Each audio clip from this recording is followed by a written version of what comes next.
Assalamu alaikum wa rahmatullahi ta'ala wa barakatuh. Good evening, ladies and gentlemen. On behalf of Dr. Jamal Sanad Al-Suwaidi, Director General of the Emirates Center for Strategic Studies and Research, it is my pleasure to welcome you this evening to the center and also welcome our distinguished guest, Dr. Frank Plantan, who will address you shortly. Our topic this evening is an important one: foreign direct investment, known shortly among economic experts as FDI, and the political risks in emerging and industrialized nations. FDI plays a major role both in the national economies and in the international economic system. It is a principal component in the wheels of the world's economic machine. For example, in the United States, foreign direct investment in 2008 totaled about $325.3 billion, having increased by about 82% over the past decade. Dr. Plantan will shortly address and assess the current state of the political risk to FDI in the United Arab Emirates, as well as the risk to overseas direct investment of Emarati businesses and investors overseas, including portfolio investment.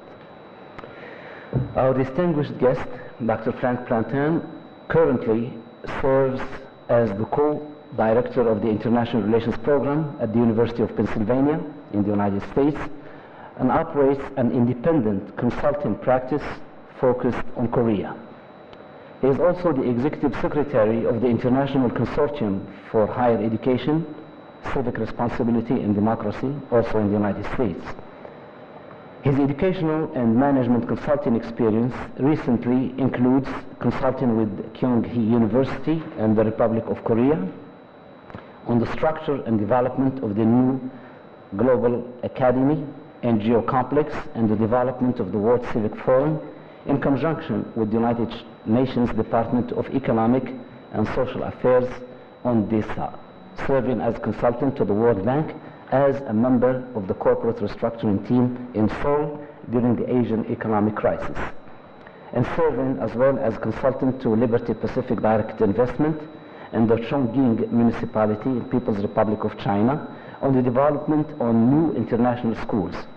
Early in his career, Dr. Plantan also worked for the Economic Planning Board of the Republic of Korea and served on the Planning Committee of the United Nations Department of Public Information for the 61st Annual Conference of Non-Governmental Organizations.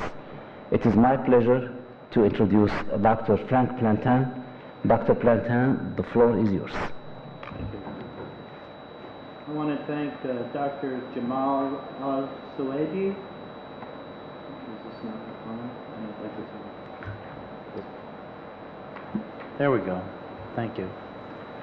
Thank you for the eloquent introduction, and I want to thank the Center for having me, and especially thank you to Dr. Jamal Al-Suwaidi for bringing me here to Abu Dhabi for the first time. I don't know much about the Middle East. Well, I know more than most Americans because it's my job to know how the world works. But I am an Asia specialist, as you heard from the introduction. And I have a couple qualifiers here at the outset before the talk. Is the introduction could be a little misleading. I'm not going to give you a full political risk report on the United Arab Emirates. You can purchase that from Economists Intelligence Unit, Control Risk Group, PRS, many other political risk consultancies.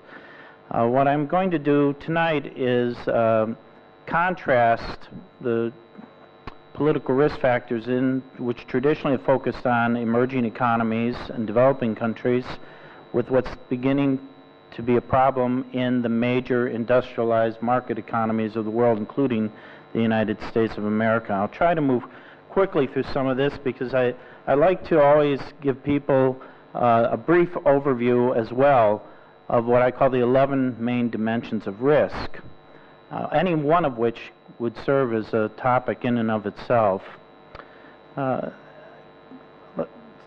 why is this important today? I think we've all been following affairs and what's happening in the global macroeconomic picture, but it's a good place to start. We know there have been huge amount of losses, either direct losses or through devaluation of companies, of around 15 trillion.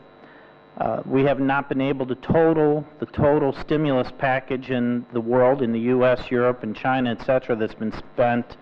It is in the trillions of dollars. We don't know yet the total impact on the decline in world trade the last few years. I can tell you, because I have a lot of friends and even family who've been impacted by it, but we're very unaccustomed to having unemployment rates in the United States of over 10%. And we're seeing kind of sick economies in Europe, Portugal, Ireland, Greece, Spain. And I will note the pejorative that a British banker called these groups the pigs, which tells you the disrespect that's been heaped upon countries that have not managed their finances well in the recent times. So why political risk? Here is with the World Bank's take on it. Investors rank political risk as one of their top 3 concerns when investing in developing countries, more often than any other consideration, including macroeconomic stability and access to financing. It used to be the case, I'd say 20 years ago, people were much concerned about finance and credit risk. Political risk was something maybe we could attend to if we had some extra cash or spare time. Today, it's at the forefront of most investment calculations. Political risk didn't really exist until the late 1960s, 1970s.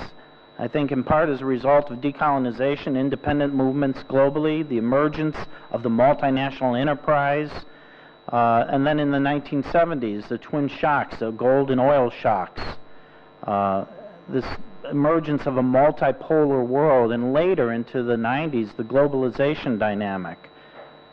Post 9/11, the whole concept of asymmetric conflict. All of these things together have propelled the field of risk analysis. In the 1960s and 70s, you had a very few people doing it. The Economist Intelligence Unit has been at it for about half a century now. You had some in-house corporate models, the GM model for assessing the auto industry. You had random academics who thought, I can make money consulting in political risk.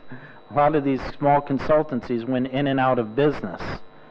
Today, however, you see this is a burgeoning field. It's a growth field. And you see companies like Control Risk Group, Berry, PRS, the Eurasia Group, Stratford, they're in the front page of newspapers. Their analysts, their executives are widely quoted. Their knowledge and their analysis is in demand.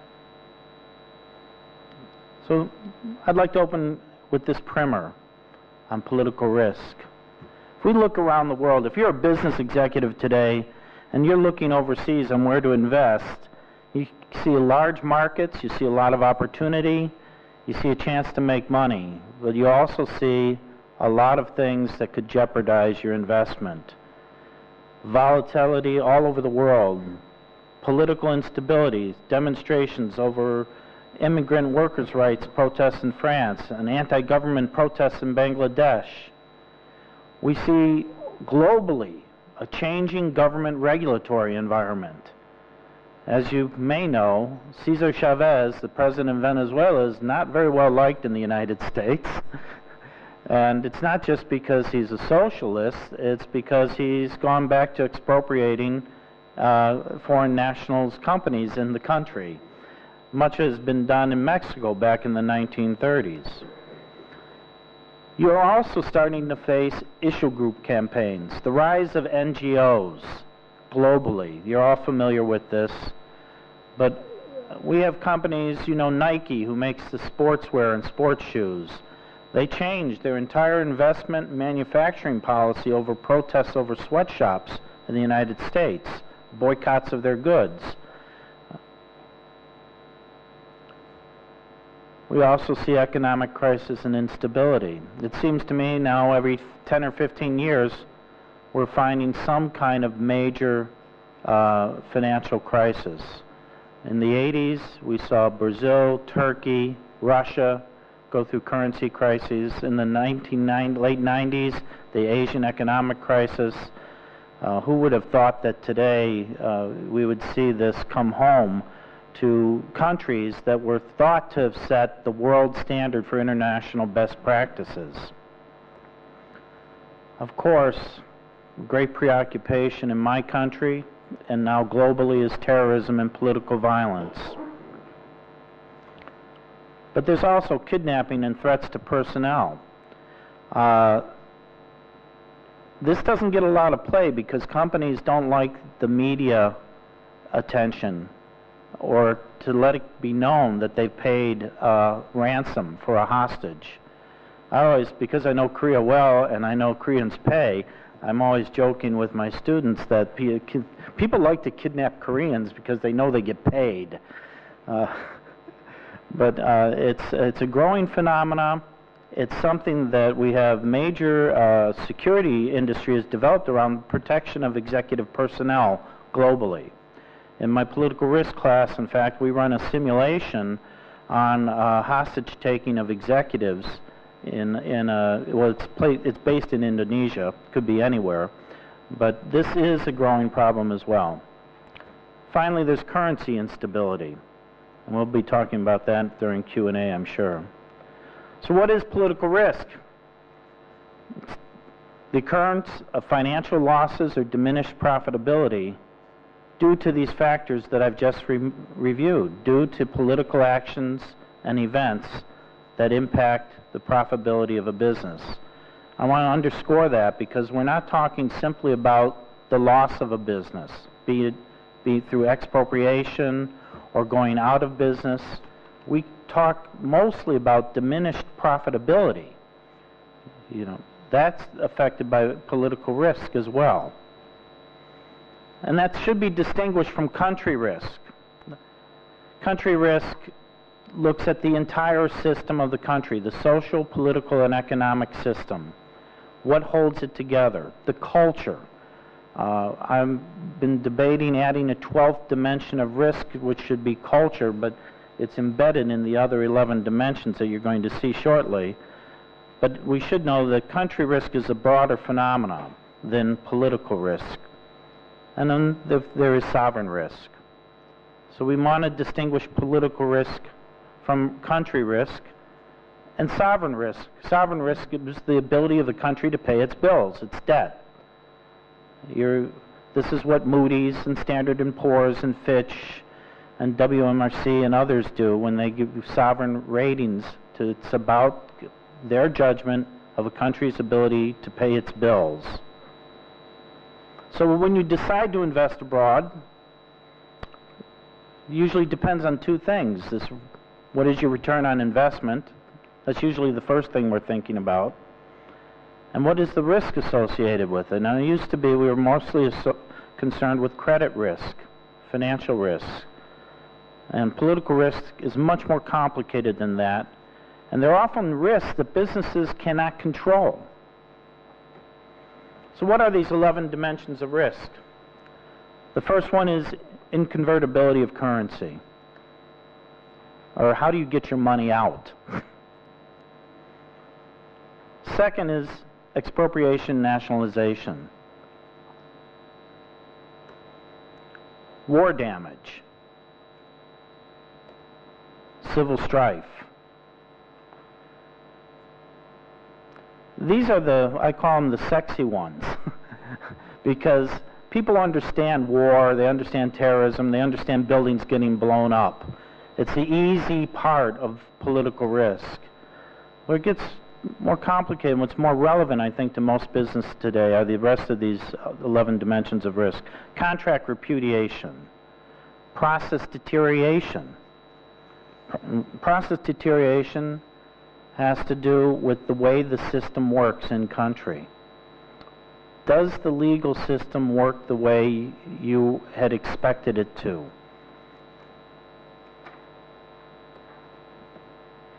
Event intervention. These are political events that come about independent of the local political system.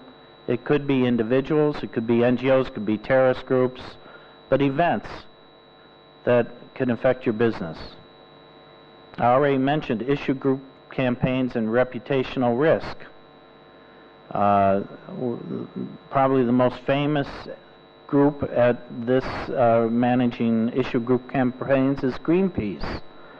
They are, if there are any people from France here, you'll know well Greenpeace's efforts to stop things like nuclear testing in the Pacific. Then there's home country regulatory risk and civil liability tort action. And regulatory risk and negative government actions. Now, regulatory risk is the most important one. The largest source of risk to foreign investment today is regulatory risk. We like to look at things like war and terrorism and kidnappings. Those are the things that grab the headlines.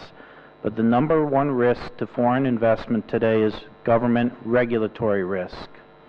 That could be things like equity restrictions.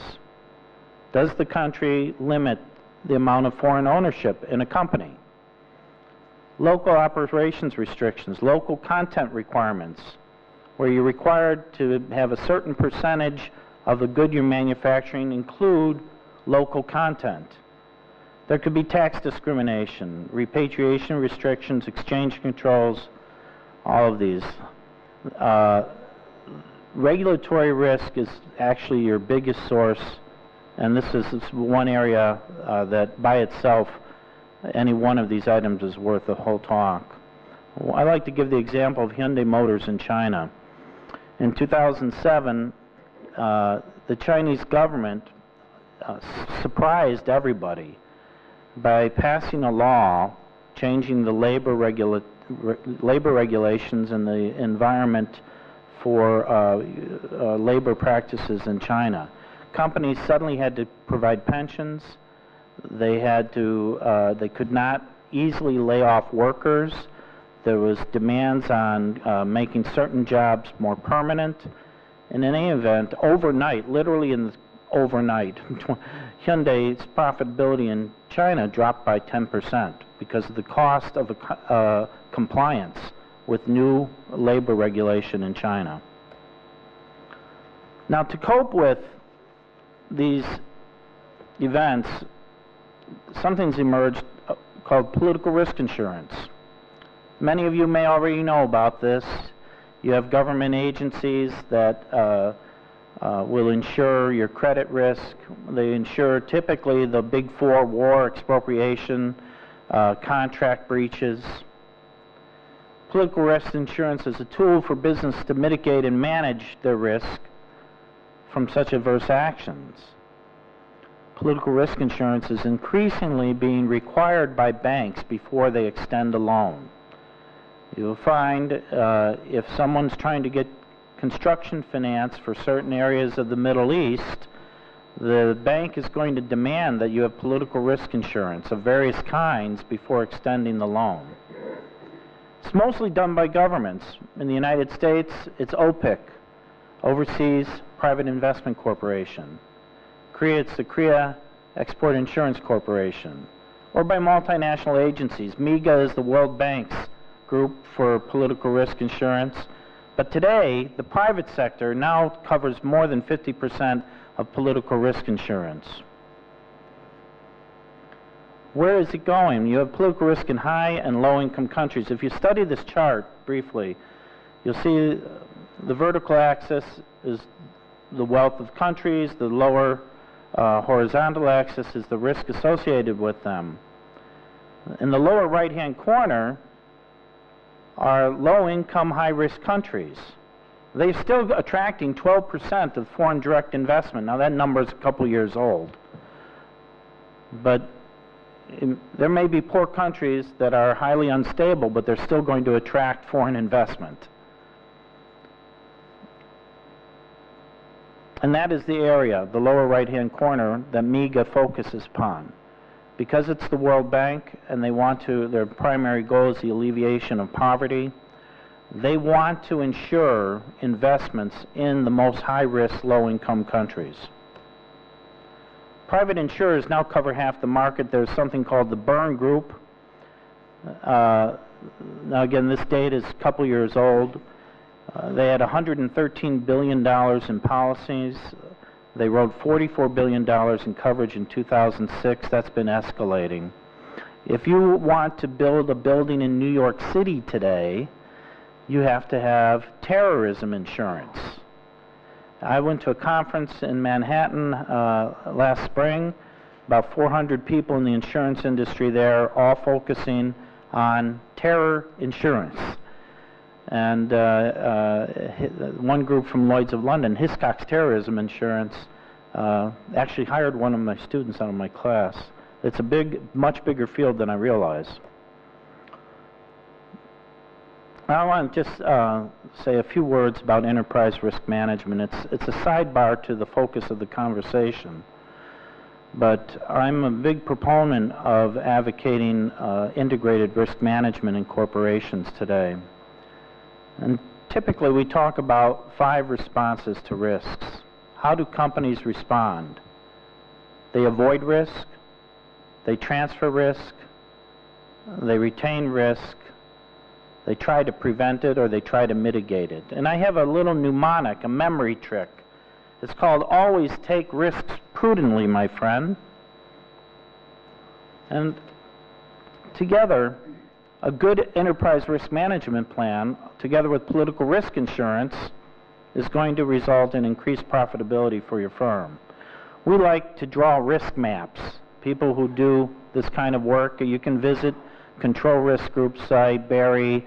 Everyone has a risk map now for the world. But in terms of corporations, individual entities, a risk map may be something as simple as a matrix as the one you see here.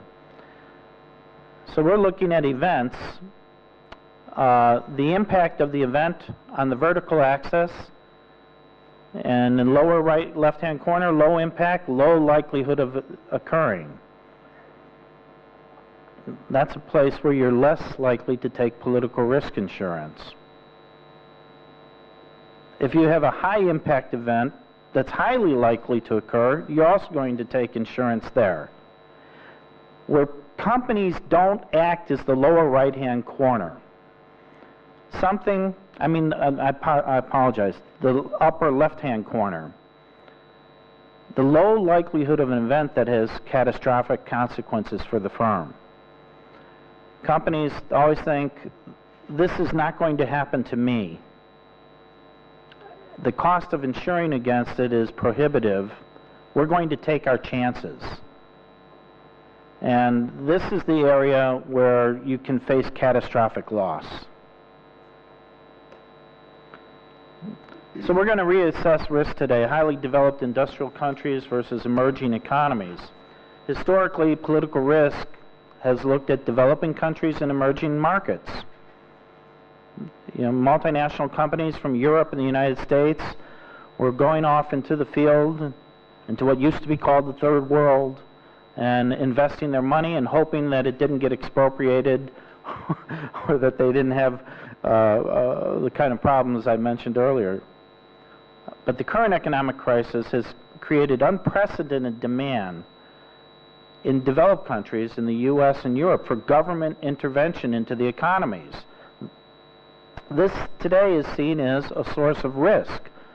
No one had talked about political risk in the United States before 2 years ago. The United States rarely ever a risk factor. Today, with economic crisis and politics, we're seeing this intervention in the economy. As was mentioned during the introduction, you see foreign direct investment in the United States in 2008 was $325 billion, an 82% increase in the last decade. And this comes from one of the celebrity risk analysts today, Ian Bremmer, the founder and CEO of Eurasia Group. He says, Obama actually got more of a Democratic majority in Congress than is good for him. On Capitol Hill, we also have much more cohesion and a collective sense that the executive branch of government has seriously overstepped its policy-making authority in recent years. Eurasia Group has ranked Congress as one of the highest political risks on their risk assessment in the last 2 years. That's never happened before. And what they're saying about that is that it has to do with uncertainty. Last time Congress stepped in to regulate business strongly, we got something called the Sarbanes-Oxley Act, the compliance demands of which cost corporations a great deal of money. And now we're expecting changes in the financial system, changes in the regulatory system. Companies do not know what to expect.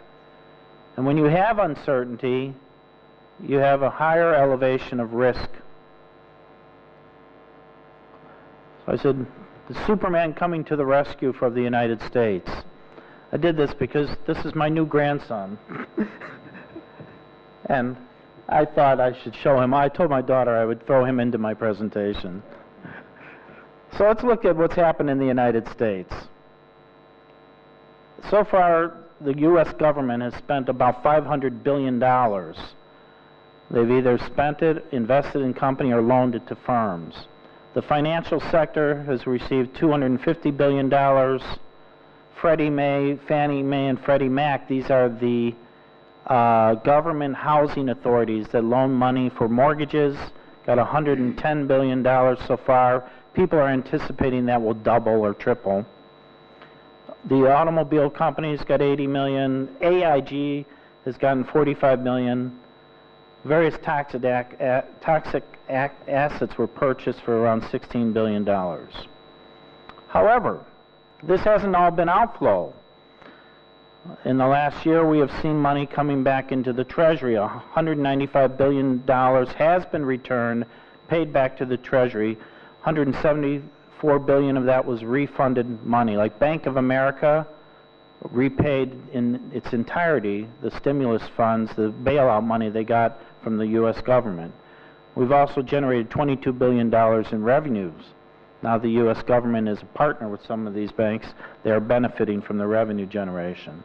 So are we finding a return to normality? What's been accomplished so far? Stabilization.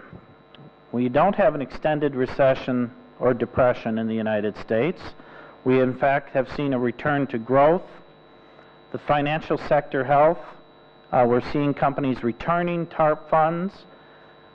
I don't want to overstate this, but there's been an agreement in the G20 on the creation of a new global fund, new standard drawing rights of $250 billion. That was a Chinese initiative that the U.S. has gone along with, tied into their hope in the future of moving towards a basket of currencies as opposed to relying as the U.S. dollar as the world reserve currency.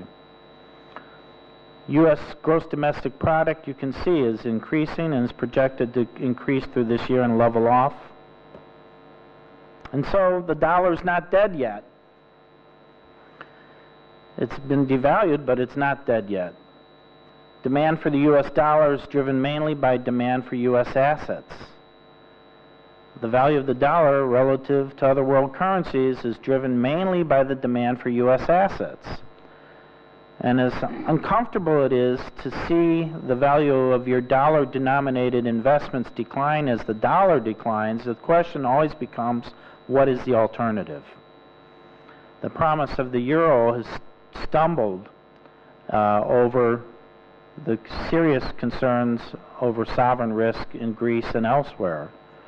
The Chinese renminbi is not, the Chinese are not ready to let the renminbi become a replacement currency for the dollar. The yen is already, everyone thought in the 1980s the yen was going to replace the dollar. That didn't happen. So the dollar is not dead yet. At the end of 2007, foreign direct investment accounted for 16.6% of all U.S. assets owned by foreign investors. FDI is the most important component of the overall set of U.S. assets owned by the rest of the world. So the dollar's become important. People are still buying U.S. assets. Even at the height of the crisis in 2008, foreign investors bought a net of $456 billion in U.S. Treasury bills, a tenfold increase from 2007. Why were people doing this at the height of the crisis if we were so worried about the dollar? So I'm not here to defend the dollar. I'm just saying it's not dead yet. I think there's been excessive hand-wringing about it. Something unexpected, though, is political risk in the United States. Since 2008, again, I mentioned uncertainty over government intervention in the economy. We have disruption of traditional bankruptcy procedures. Preferential treatment has been given to some, including the government itself. People are starting to worry about the sanctity of contracts. This is unheard of in America. If there was one thing we've always bragged about, it was the sanctity of contracts, the rule of law. And when you're seeing contracts broken, whether it's pension contracts, contracts in the auto industry, anyone who got government money, there's a risk of the contract being broken. We see the power of unions actually growing, especially under the Obama administration. For example, our relationship with Mexico has been, rocky over the issue of long-haul trucking. 75,000 trucks a day cross the U.S.-Mexican border. The U.S. trucker unions have been blocking a way of allowing more Mexican drivers on those trucks. So that's impeding, well, of course, it costs more money and diminishes profitability of firms in that business. Also, Obama's moving very slow.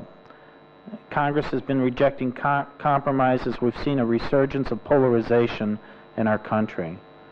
So Obama had a magic moment with a supermajority and did not get the legislation passed that was needed. So we are going back to a period of uncertainty, lack of decision making, of weak Congress. It's a very, very disturbing and a major political risk factor in the United States. This is a headline I pulled out of a newspaper. You're all familiar with it. Abu Dhabi said it was duped by Citicorp and is trying to get the agreement changed and have sued for a return of their investment, or about half of the investment, because they said they were lied to over the valuation of the firm. This is very common practice. I would strongly urge everybody investing overseas, the best friend you have is a good forensics accountant. During the Asian economic crisis, those guys were indispensable, because the game is, where do you find the money? Where is it hidden? Not the money, where's the debt hidden? Even the Greek crisis today has to do with using the use of currency swaps to hide the debt, or what the value of the debt really was. So I strongly urge anybody to, if you have children who are interested in finance, go into forensics accounting, because you want to find, where is it hidden? So traditional focus, again, on political risk has been developing countries, emerging economies. I want to zoom through a couple examples. I chose Mexico. One, it's a middle-income country. It has close relationship with the United States. It is now a net, it has more overseas direct investment than it's getting foreign direct investments. Somewhat counterintuitive, because people tend to think of Mexico as a developing country. And it's a very solid, strong middle-income country with strong ties to the United States. So there's some parallels with the relationship with the UAE. And I'll try to go fast here because it's not the core part of the program. Foreign direct investment in Mexico, $23 billion. Overall, the U.S. total foreign direct investment in Mexico is about $100 billion. U.S. FDI contributes almost 4% of Mexico's GDP, employs over 900,000 Mexicans in U.S. firms, and it's the #1 destination of FDI in Latin America and the Caribbean. What are the political risks in Mexico? You may have heard there's a drug war going on. IEDs, those are individual explosive devices. We're very familiar with IEDs in Iraq and Afghanistan. Well, in the Federal District in Mexico City, 7 went off last September. They were at ATM machines. Corruption is a problem in Mexico. It scored a 3.6 out of 10 on Transparency International's International Corruption Index. There's bribery, over $2 billion paid by Mexicans in 2008 in various kinds of bribes. And it's an enculturated system called mordida. And now the price of that is now 8% of a Mexican's income is to pay small bribes to get things done on a daily basis. The United States has something called the Foreign Corrupt Practices Act. And firms working in Mexico have had to settle. The U.S. attorneys have brought American firms to court, charging them with corrupt practices in Mexico. You should be aware of the fact that companies can be prosecuted for their behavior overseas in U.S. courts. Even if they're not breaking U.S. law, even if they're not breaking the local law. There's been defense made for favors and gifts given that is traditional in our culture. In Japan, it's omiyagi. In Korea, it's hard to do anything without a gift or a handing of an envelope, usually with money in it. Births, weddings, a new job, there's a financial transaction going on. You can't defend yourself in U.S. courts saying it's custom and practice in that country. It's a violation of U.S. law. U.S. firms are brought to court under the Foreign Corrupt Practices Act. You have the civil unrest with the Chiapas down in Oaxaca. There's the drug war, weak peso problem. And so we see political risk. One group, this is the PRS, Political Risk Consultancy, gives Mexico B+, despite all of this. So despite the turmoil, it's not ideal, but it's still not the worst place on earth to invest your money. Mexico's got a lot of state-owned enterprises. They dominate certain sectors of the economy, particularly the oil sector. Their boards are politically appointed. It's highly politicized. It's considered the national patrimony of the country. This is something similar to the UAE as well. Yet, U.S. and Mexico has a lot of economic interdependence. We, the United States, have purchased 82% of Mexico's total merchandise exports in 2007. And our own exports to Mexico are almost $80 billion as well. So the good news, for the first time in 2009, Mexico's investment abroad exceeded investment in Mexico. I want to show you another slide very quickly.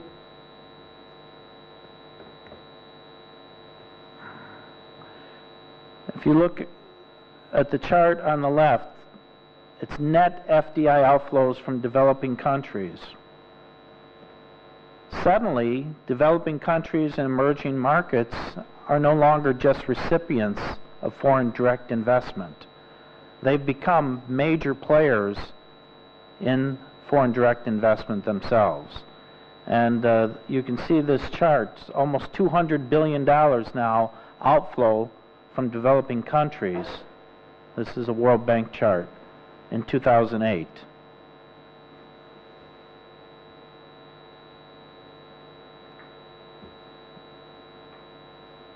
Oh my gosh. I'm sorry.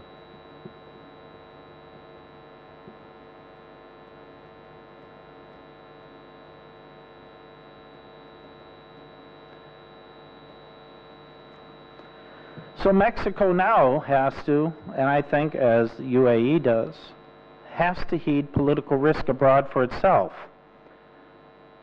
Today, it's 19th of the emerging economies. It has $24 billion invested abroad in 2007. It was admitted to MIGA, the Multilateral Insurance Group of the World Bank, and that has two benefits. Once you get status and you've been admitted to MIGA, your country is deemed safer for foreign direct investment, and you have access to MIGA political insurance at cheaper rates for yourself. Now, what's happening in the UAE? As again, this is going to be a little bit superficial just to set the tone. What are the downsides? If I'm a foreign investor looking into the UAE, what do you see? Well, there's inflation. It's a little bit high. It's not dramatic, but it is a concern. Every risk report I read from Eurasia Group, Control Risk Group, they almost all lead with inflation. However, the diversification of the economy is proceeding, and in spite of that, there's still continued reliance on oil revenues for the budget. There's some concerns about the long-term viability of various real estate investments. And outside of this country, it's the regional political risk. You might make the case, actually, that it's the regional political risk that's more concerned than any political risk in country to the UAE. You have war, political instability. You have the unresolved Palestinian-Israeli question. You have the impact on foreign investment and the possibility of capital flight.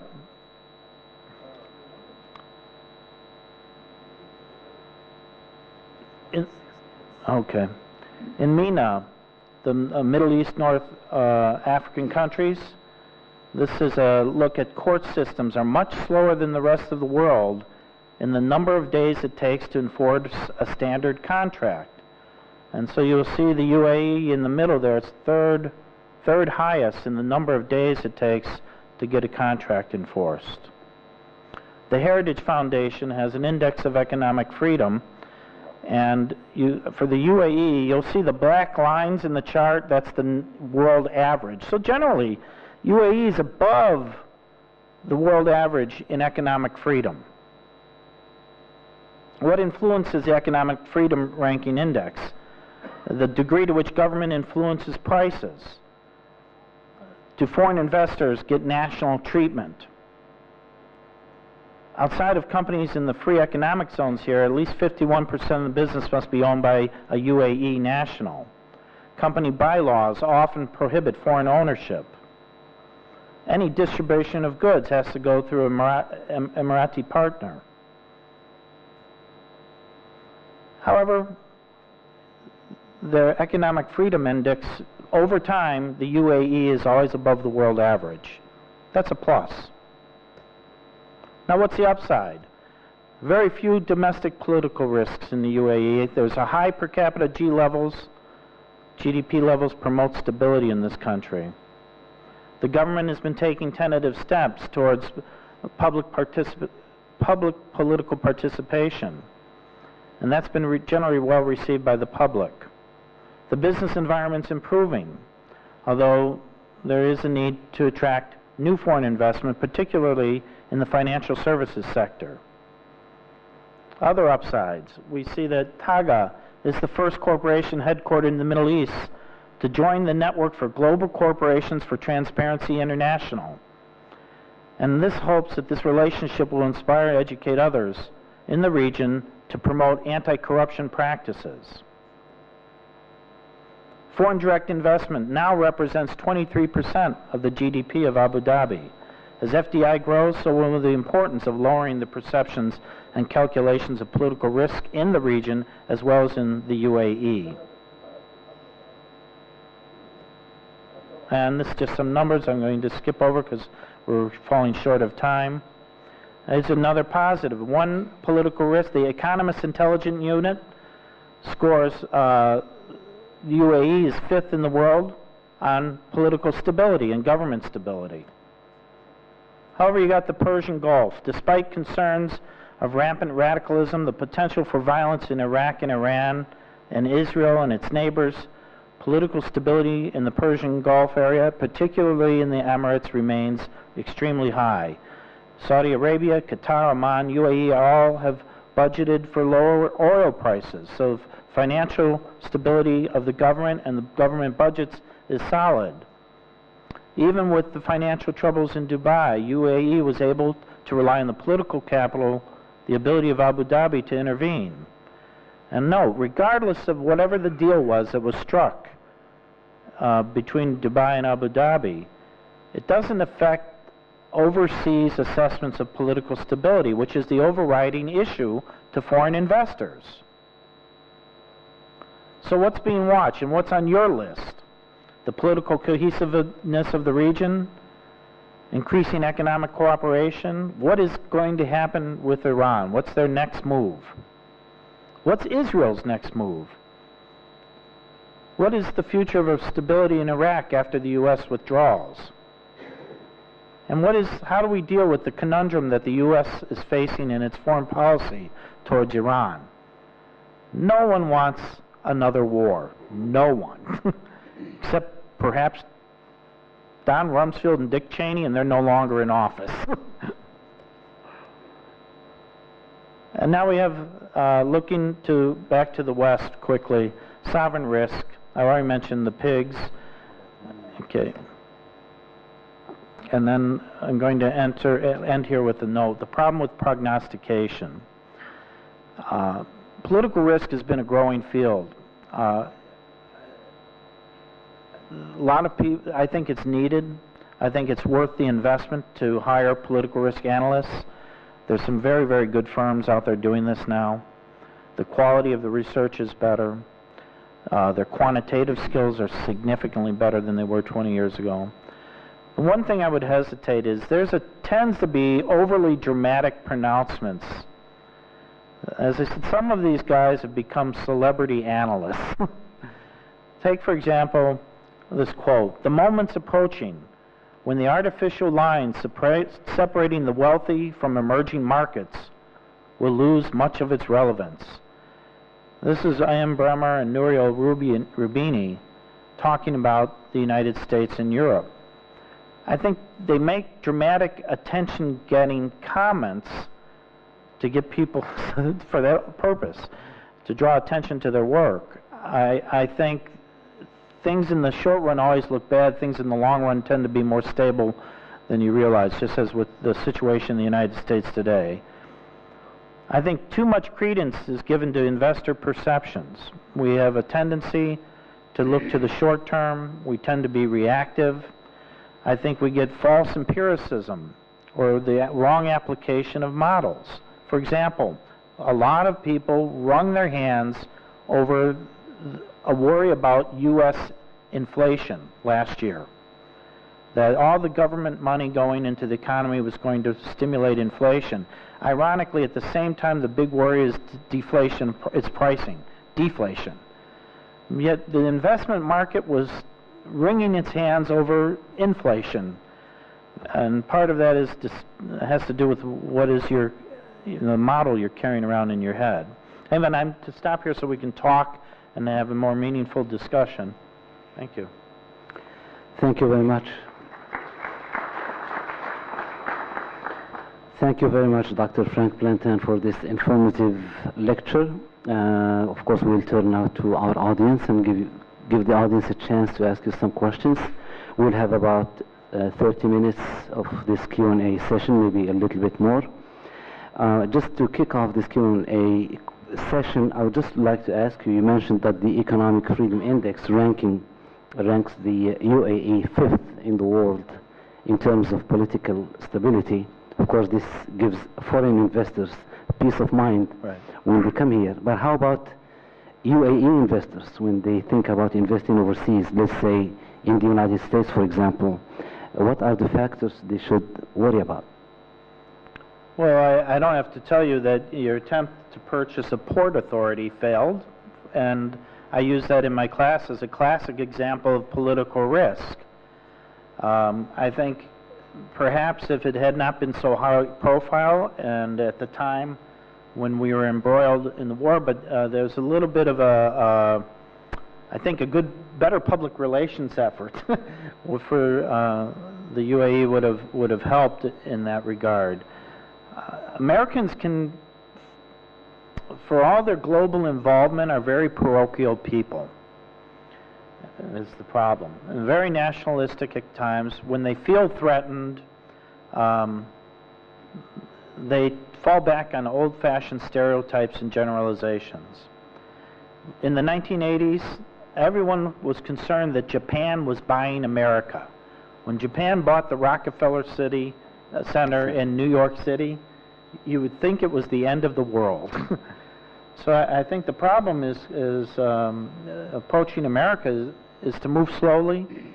I would put more attention into public relations in the investment, and it's not simply about money. It's about making people feel comfortable with the investment. Thank you. We'll go to the audience now. We'll take questions. We'll start from this side, and the gentleman in the front here. Mic, please. Microphone. Can we have a microphone here?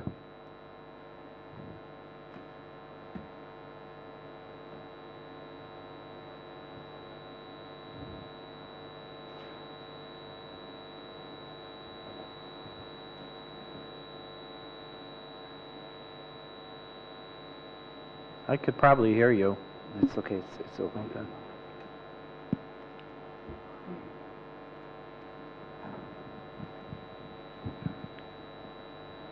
Thank you very much, Dr. Plantan, for a very wonderful lecture presentation. I would like to ask you about the rating agencies. These guys, before they were rating many companies, let's say in the UAE, in the Arabian Gulf region here, as NA, and suddenly they washed their hand and changed their mind after the crisis. Mm-hmm. I wonder who is rating these agencies and who gave them the authority in the first place to put all these ratings, and how FDI is related to, how much relationship between the two sides, if you don't mind. Thanks. Yeah. Well, first, let's just be clear that the ratings agencies do play a valuable function in helping people to price debt. And it works two ways. It's not only what interest are you going to pay on something, but it can work to your advantage as well. I hear the cynicism in your question. And I am a little bit cynical as well. In fact, what I would argue or suggest to anyone who needing a rating is it's become a competitive field as well. It used to be Moody's, Standard & Poor's, then Fitch got in the game. The Economist Intelligence Unit now has a sovereign ratings group. There's something called World Market Research Corporation, WMRC, does sovereign ratings. I think if we look, I probably could turn up 3 or more groups that do sovereign ratings. I suspect some of the political risk groups like Eurasia will soon start doing sovereign ratings because it's become a big business. And I would play them off each other. One academic study of the ratings agencies, just comparing Moody's and Standard & Poor's, found over a period that, I'm going to just round this off for you. Let's say there were 25 countries rated. 3/4 of them got the same rating. Another 20%, they only differed by 1 increment. And only on 9 did they differ by more than 1 increment, and no more than 2 increments. So there's a lot of similarity. That would say to you it doesn't matter which rating agency you use. On the other hand, when you're dealing with big numbers, billions of dollars, a 1 increment move could mean 1/4 to 0.5% of an interest rate. It translates into hundreds of millions of dollars. So it's not trivial. It's not trivial. But you can shop for ratings. Now the question is, will banks and other financiers accept the rating you prefer to use? They may not. That's where you're a little bit, where Moody's, Standard & Poor's controls the game. because the banks trust their ratings for what, even though they've been burned by them. I have an exercise in my class where I have students do, they pick 5 countries, and there's a standard formula for debt carrying capacity. And then I asked them to line that up next to the sovereign agency scores. And to make an assessment themselves, is the rating agency score reflective of this metric on debt carrying capacity? It should be built into the score. But, and at the end I say, now look at the United States. Should the United States have AAA? Right. Now, if you go to that, ask that question, you actually begin to beg the question. I mean, the AAA is basically a benchmark in an index. So you may say, well, the U.S. ought to be AA, small a, not AAA. That just makes a relative ratchet of everything down. Until we have a new world standard, the Germanys, the Frances, the U.S. of the world are still going to be AAA, even if they don't look like AAA of the past, because the indices are relative. There's something you benchmark everyone else against. So it's a tough game. I think Standard & Poor's and Moody's, they have a challenging job, but I would say you can shop for ratings today. More and more people are getting in the game. Okay, gentleman in the middle here, and then we'll come back.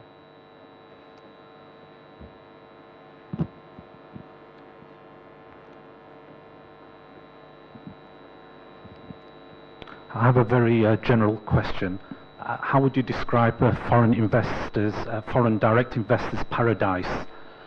Would it actually include a country with a dictatorship, subdued public, heavily influenced by the investors' government, weak labor rights? You also mentioned about bribery and corruption, but if used in the correct way, it could be very useful. Thank you. You know, it's a tricky question because, and we have people for a long time, like Lee Kuan Yew from Singapore, arguing that authoritarian, state-centric, guided economies, market-oriented, but state-controlled economies. As you see, the Chinese, what we're calling the Chinese model today, have all these benefits. I would say, yes, it's great to have the certainty of knowing your investment's going to be protected because the local dictator is going to protect the building. These are all short-term concerns. I think it's a matter of short-term versus long-term developments. You know, nothing stays the same in the world. There's political change occurs. As countries grow wealthy or poorer, it changes the nature of the political stability in the country. As far as corruption or bribery, I like to tell the story of I have a close friend in Korea who, his family had once been the richest family in Korea. And he's a very successful businessman in his own right. And he passed envelopes all the time. In fact, I had my students in Seoul, and he had just held a dinner for us, and the next morning he's on TV arrested for bribery. Well, he tells me later, when the reform movement took place under Kim Dae-jung's administration, and they did away with, you had to have real name bank accounts. And the reform movement has a long way to go in corruption in Korea and bribery. But what this man said, who made himself very successful using bribes, he said, bribery increases the cost of doing business. You know, it's bad business financially. So I think you may get, there's always a trade-off between political stability in the short run versus long-run advantages of a more open or transparent system. I mentioned before transparency of accounting practices. What guarantee, even if you have a strong government, you may not know what's happening, are the books cooked, or are the books accurate? So I tend to believe, I'm enough of a market-oriented person to believe that transparency, certainly in our economic transactions, is better. I think one danger when we get into the political realm is we start to confuse democracy with citizenship, with human rights, with public participation.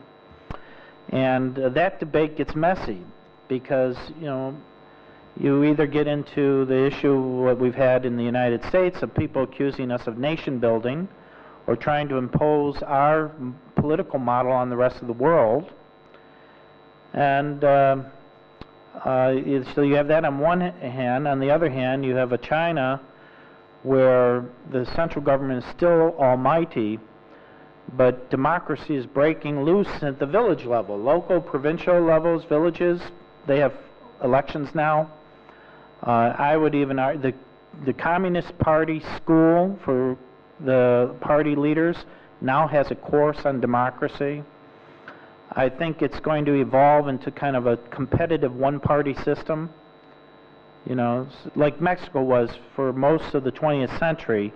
It was a one-party system, but competitive within the party. Now you have different parties changing power. I think China will eventually be a kind of competitive one-party system until it transitions. But we're talking decades. Gentlemen over Sorry here. for a long answer. In the front, then we'll go back to you, then to this section. Hi, I would like to ask you, how do you assess the risks of foreign investments in Israel in terms of the risk factors involved?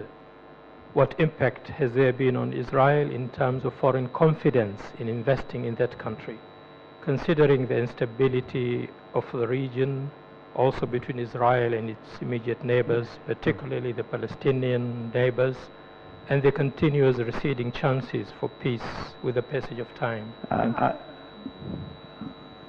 I'm going to admit in advance that I'm going to color kind of my analytical view with my personal view a little bit. I consider the lack of settlement of the Palestinian question and the conflict between Israel and Palestinians is one of the two great human tragedies in the last century. The other one being Sarajevo, what happened between the Serbs and the Bosnians. It seems an intractable problem. Now, how does it affect foreign investment? I think it probably scares some people away. On the other hand, the trade-off in Israel is this. They have a strong rule of law. They honor contracts. For countries like the United States or Europe, where it can matter, they have lots of cultural and ethnic connections, and your contracts are going to be honored. They're highly productive. They have a good research and development establishment. Their R&D is excellent for the country that size. It's disproportionate to their size. So if you're looking at it at FDI, you're not just going to look at, if I build a plant in Israel, is there a chance a rocket's going to land on it? You tend to make those trade-offs. So it's a highly secure environment, as a rule. That's not to say that we couldn't. I'd like to see someone try to estimate what was the loss of FDI to Israel because of the lack of resolution of the Palestinian question. And I think it's the same for the whole region. It's a great tragedy. I hope. I don't know how we're going to fix it, but it's Just get a mic, please.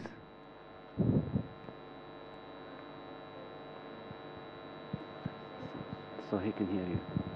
So do you think that the Israeli economy is not a political risk in an No, I'm saying there's a balance of risk. There are political risks to the possibility of war, possibility of terrorism, But when you're weighing your risk, I'm saying on the other hand, they have good R&D that's generally secure environment. You have contracts that are honored. There are other reasons people invest in a country. So do you recommend to invest in Israel? Do I recommend you invest? Yeah. Depends what business. What do you? I mean, I'm for international transactions of all kinds. I'm involved right now, believe it or not, in the poultry industry, in a alternative energy project that incinerates poultry litter. Okay. And we're looking globally. We don't fine. pick a country just because every country has chickens. We don't choose your investment based on your political allegiances. I had actually one question, the last question. I have seen that you had mentioned that the UAE is one of the political risk emerging economy, and you have given a couple of reasons why. And actually, I'm sorry to tell you that I don't understand or I don't agree with your analysis, because the UAE, politically, they are very stable. Oh no, I said that. I said that was the positive side. Even is political regionally, stability. if you know the history and if you follow up, regionally they are very stable, and they have also very many investments abroad. They have investment in Africa, they have investment in Asia and in the Middle East. So it's not a new economy to invest abroad. Oh no, I think maybe we moved too fast over that. I in fact said political stability was on the plus side, not the downside. And the understanding is in Abu Dhabi there tends to be very careful long-term investment analysis going on, and I would think that it behooves anyone doing overseas direct investment to include hire a good political risk analyst firm, like be it Control Risk Group or Eurasia Group, and weigh that into your decision. It should be factored in. Because if you're going to be a bigger player, sooner or later you're going to get burned. You know, Chinese put a lot of money into Africa thinking they could buy their way into controlled commodities markets. And they ran into the same ethnic and tribal buzzsaw that everyone else has run into in Africa. And they thought they could wave money around and get their way. It's not happening. So I'm just an advocate for the field. Is what I'm doing. You should do this. Yeah. We have about 7 minutes left, and we'll go to this section. And gentlemen, over here, please.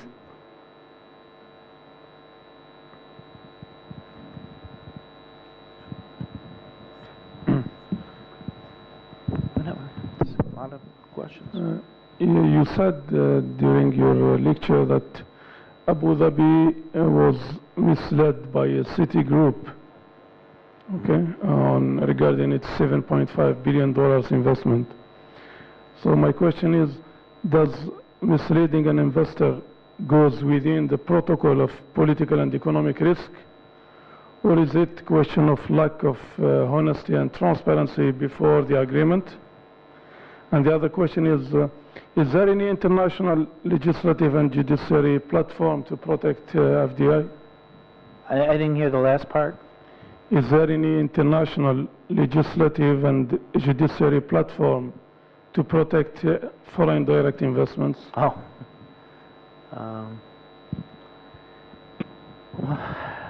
No, not really. Not there. I mean, we have guidelines and standards for certain transactions.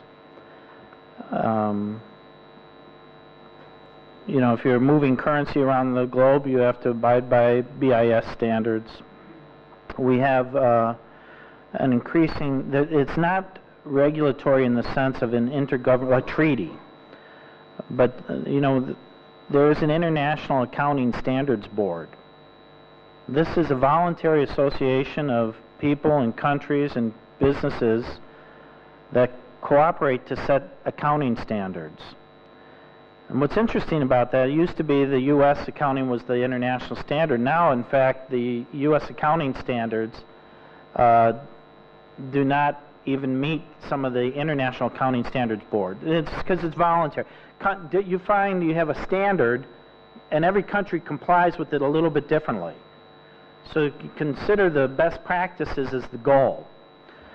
And what was the first part of the question? Oh, them being misled. I mean, I haven't read the case. It remains to be seen. It's a standard practice to argue that the valuation of the firm was wrong. In Korea, a case I know very, very well, after the economic crisis, they were desperate for foreign direct investment. A company called Lone Star Capital out of Dallas purchased Korea Exchange Bank for $1.5 billion. And 2 years later tried to sell the firm for like $6 billion. They turned it into the most efficient and highly profitable bank in Korea. And not only that, they ended up with, everyone was worried that the Americans would come in and fire everyone. They got all kinds of awards for employee practices, promotion of women in the organization, all kinds of, it's the best bank in Korea. They weren't able to sell it because people got upset that they were taken advantage of. So here's the valuation question. The prosecutors charged Lone Star Capital and KEB bank executives with undervaluing the firm at the point of sale. Now this is the reverse of the Citibank Abu Dhabi investment, but it tells you, illustrates how valuation often is the issue you fight most over, at the beginning and at the end.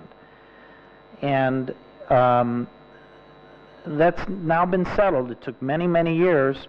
KEB still hasn't been released to sell the bank. The government has not allowed them to sell the bank yet. But they've now been cleared of all charges.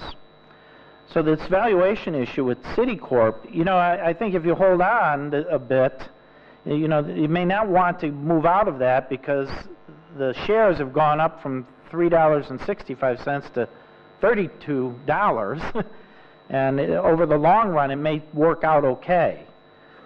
That doesn't mean that the valuation wasn't wrong, and this is again where you need, this is forensics accounting. Where did they hide the debt? You know, I'm sure Abu Dhabi did not put that money in, it's billions of dollars. They weren't trivial about it. But, you know, ultimately you can claim, did they do the due diligence they should have done? You see? So it's a due diligence question. It's accounting transparency question. And the fact is, I think some of the financial derivatives market is so untransparent and so complex you can't unravel it. And this is what happened in Greece. Greece hid billions of euros in debt from the EU by using currency swaps. You know, and now you can do that in the short run. Over the long run, you can't hide everything. Over the long run, it catches up. We have time for 2 more questions. Gentleman here in the middle, then we'll come to you. Yeah. Okay. He was waiting. He's been waiting for a long time. Go ahead. أنا أشكر المحاضرة على المحاضرة.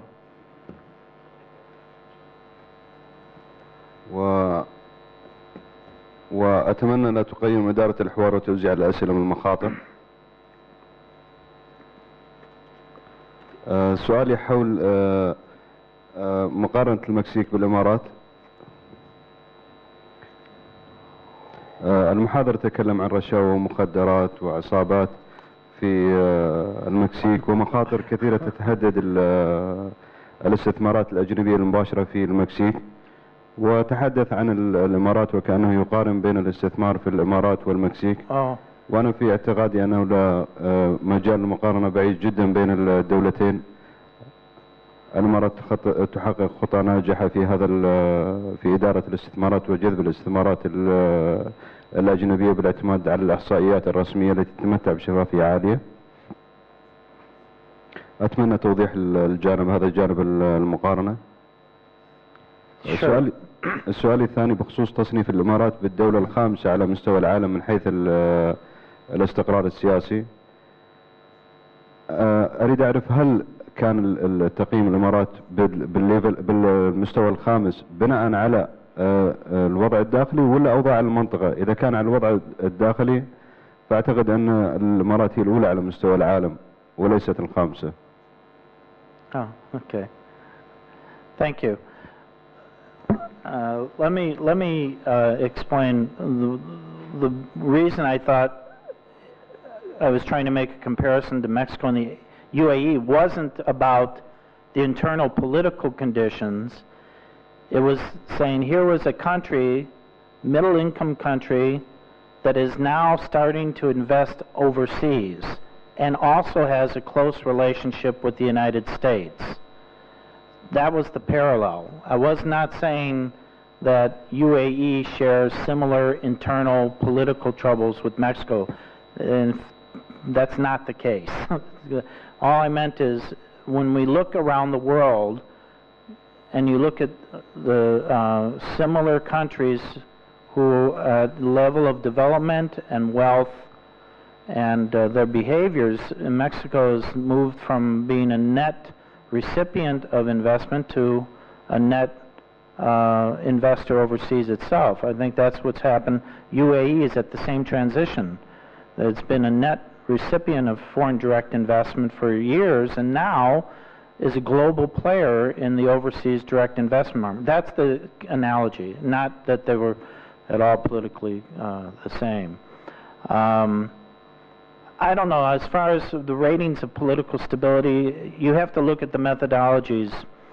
Most of these firms, they try to put a very simple quantitative number on things, and so they'll have 10 variables under political stability. And one will be regime stability, political change, are there protests, you know, they'll make a list. And some of those variables are more accurate in other countries than they are in another. You have to look at the methodology of, and they're online. You can go to PRS online and you can see how they weigh the different variables. Economist Intelligence Unit, you can look and see their methodology. And so what they're trying to do, and the reason they create these indices and scores is years ago when this was a new field, you're trying to sell political risk to businesses. Businessmen like to make decisions based on quantitative evidence, quantitative numbers. That's why you do calculations of return on investment. You know. So they developed these scores because it made it easier to translate to the business community. Their relative accuracy could be suspect country to country.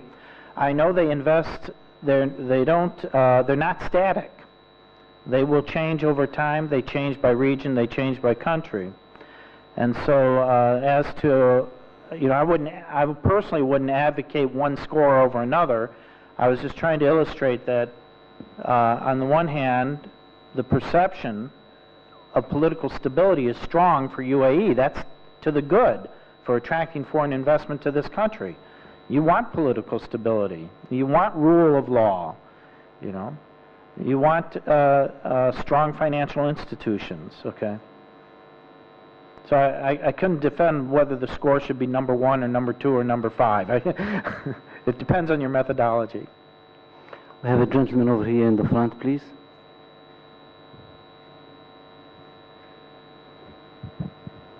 شكرا دكتور فرانك. السؤال الأول، ذكرت أن هناك في تضخم في دولة الإمارات. هل هناك معايير محددة للتضخم؟ ثانيا، ذكرت من ضمن محاضرتك بالخليج الفارسي، يعني لا أعلم هل هذا خطأ في الترجمة أم أن أنت ذكرت الخليج الفارسي.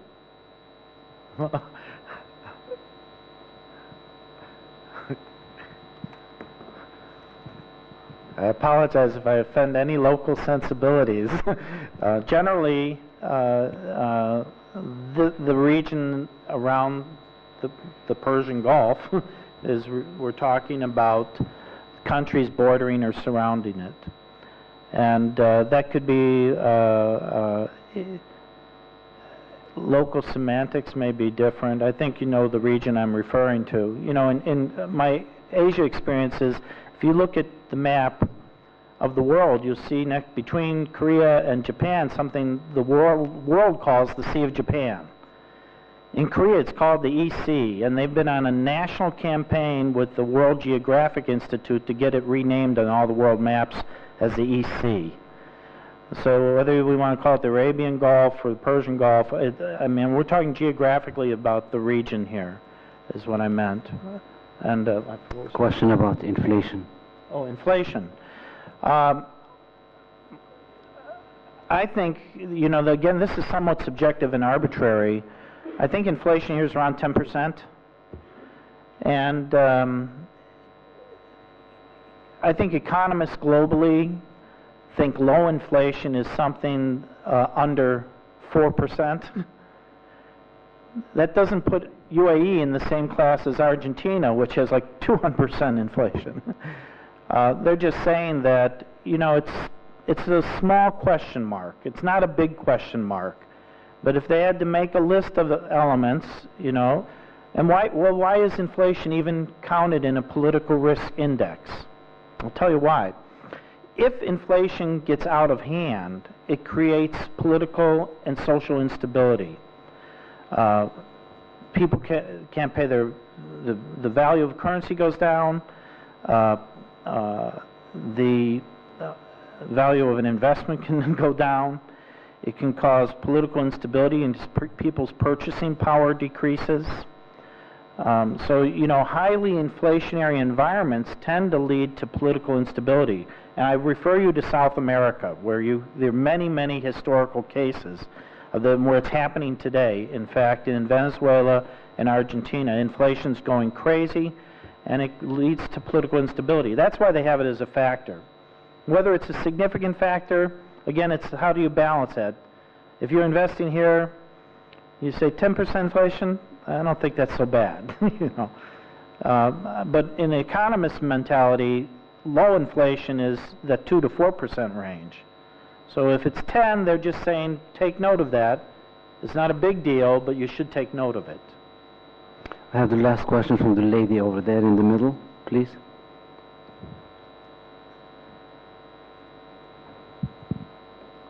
بسم الله الرحمن الرحيم. أؤمن على يعني أهمية مثل هذه المحاضرات المفيدة. بسأل عن الاقتصاديات الناشئة. هل شكلت الاستثمارات الأجنبية المباشرة مصدر رئيسي للتمويل في الاقتصاديات الناشئة؟ وهل ساهمت في دفع عجلة التنمية الاقتصادية والاجتماعية فعلا؟ أم هذه الاستثمارات حققت أهداف اقتصادية وسياسية بعكس ما يحقق منافع للدولة المتلقية؟ وهل يمكن أن تصبح الاستثمارات الأجنبية بديلا عن القروض وتكلفة خدماتها المرتفعة؟ وما هو المطلوب في رأيكم من الشركات الأجنبية لتنخرط أكثر في اقتصاديات هذه الدول؟ شكرا. Thank you. There's a great history lesson in your question, because anti-globalization forces today are blaming the problems of the world on rapacious multinational enterprise behavior. You know, sweatshops, child labor, things of that sort.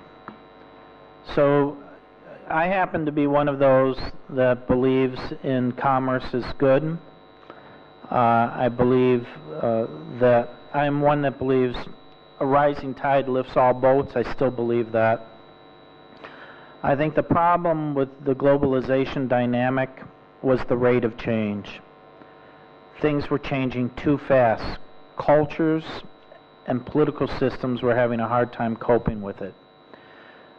Individuals were getting hurt by it. In America, the reason there's such a strong anti-Chinese attitude, anti-Mexican attitude, is because the perception that we lost jobs.